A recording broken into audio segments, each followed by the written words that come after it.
Hey church family, I hope this finds you well.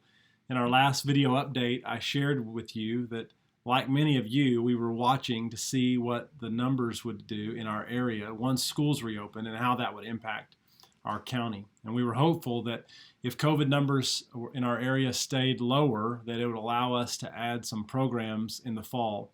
And I'm excited to be able to share with you a few things that we are planning to slowly add in the coming weeks.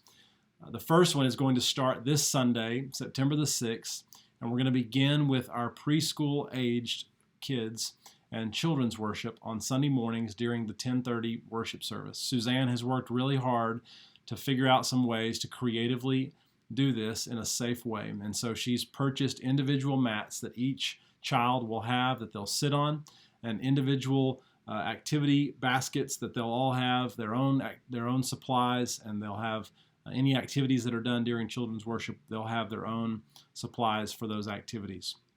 At the end of children's worship, the big change with that will be that instead of you going to pick your kids up, they'll actually be brought back to you in the gym. And so just be aware of that if you choose to participate in that. You can also keep your kids with you if you prefer. And that'll start this Sunday, September the 6th. And then the next thing that we're going to add back is Wednesday night Bible classes for our students, 6th through 12th grade. And those will begin next Wednesday, September the 9th. The one change that's going to take place with those is that those classes will begin at 6:30 and they'll go till 7:30. That's a change that we made based on some conversations that we've had as a staff, and as we've reevaluated all kinds of things, we've determined that we want to give an earlier time slot to our Wednesday night gatherings, and so we'll begin at 6:30 and go until 7:30. Grief Share will also continue to take place on Wednesday night, and it will resume on September the 9th as well. If you have questions about that, you can reach out to Vicki Milner or Leanna Baldwin. And then Sunday, September the 13th, if preschool-age children's worship goes well, we will add back the children's worship program for kindergarten through second grade kids at the 10:30 service as well. And that'll look exactly like I described for the preschool age children's worship. Tuesday, September the 15th, we're going to attempt to have our Tuesday morning ladies class. In the past, that gathering has taken place in the parlor, and for now, it's going to take place in the gym, so that the seats can be socially distanced and can be arranged in a way that is similar to what we're doing on Sunday mornings. And so if you're a part of that gathering, you can look for some information that'll be coming from Lisa McFarland pretty soon about the details surrounding that. And then Wednesday, September the 16th, assuming that everything is going according to plan, by that point, we will add back children's Bible classes on Wednesday nights for all of our kids from 6:30 to 7:30. Now, one thing that's important to know with both children's worship, children's classes, and student classes on Wednesday nights is that Chris and Suzanne are both still in need of adult volunteers to help make those happen. And so those will happen to the extent that we have the available adults to help make them happen. So if you can help, please reach out to Chris or to Suzanne and let them know if you're ready, willing, and able to do something like that. They would appreciate your help. For now, on Wednesday nights, we'll continue to have all of our adult stuff online, and we'll reevaluate that at the end of September. And so you can be looking for the first Wednesday night adult class online starting next Wednesday, September the 9th. Now, with all the things I've laid out, children's worship, classes, Grief Share, all the things that we're doing, student ministry classes, we will continue to follow the safety protocols that we have already had in place.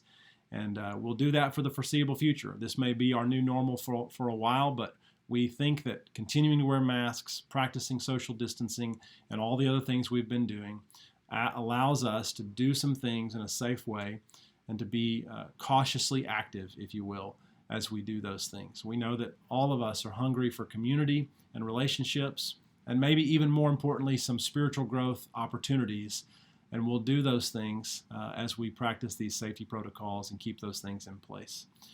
Now, Sunday morning. I know a lot of you have questions about Sunday morning, and so I want to just quickly speak to that.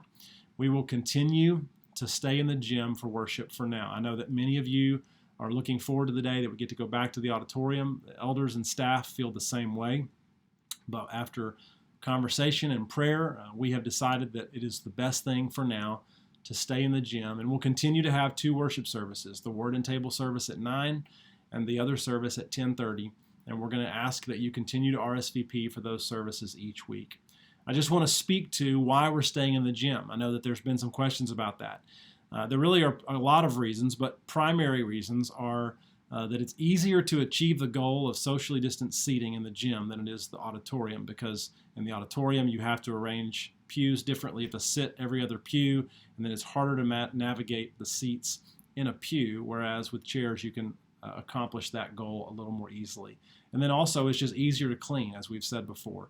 Easier to clean plastic chairs than it is wood and fabric pews. And so after visiting as a staff and elders, we know that this way of doing things works, and we've done it for several months, and we think that it can continue to serve us well in the coming weeks. And we appreciate your patience with us in this process and the way that you've helped all of us kind of make it through this season. We're navigating it together, and that's the only way that it'll actually happen, is by sticking together and doing that well.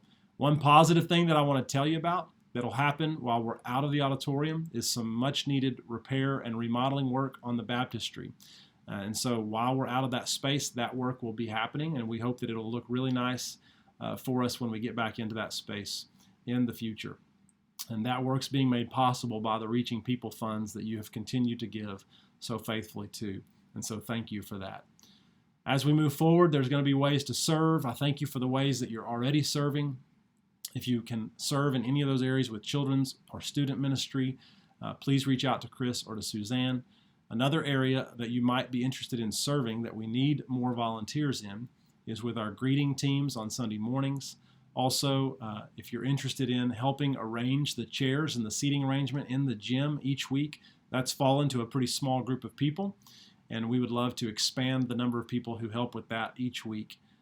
And that takes place on the weekend, and you can help make that happen if you have the time and interest. If you're interested in that, you can reach out to Lana Page or to Bethany Thomas, and they can connect you with how to make that happen and how to serve in that way. I want to say again how much I love you. I love this church family. I'm grateful to be your preacher. Never did I think that 2020 would look like it is, but here we are, and we're doing it, and we've been doing it now for 6 months. And again, as I said a minute ago, the way that we'll make it from here on is together. And so I'm grateful for the ways that you've encouraged one another, you've continued to connect and serve one another, to serve your neighbors. And I want to encourage you to keep that up. I'm grateful to be on the journey with each and every one of you. I want you to know that I'm praying for you. We as staff and elders and leadership is praying for you. And if we can serve you or encourage you in any way, please, please let us know. Keep loving God, keep loving your neighbor and loving others. I love you very much, and I look forward to seeing you very, very soon. God bless.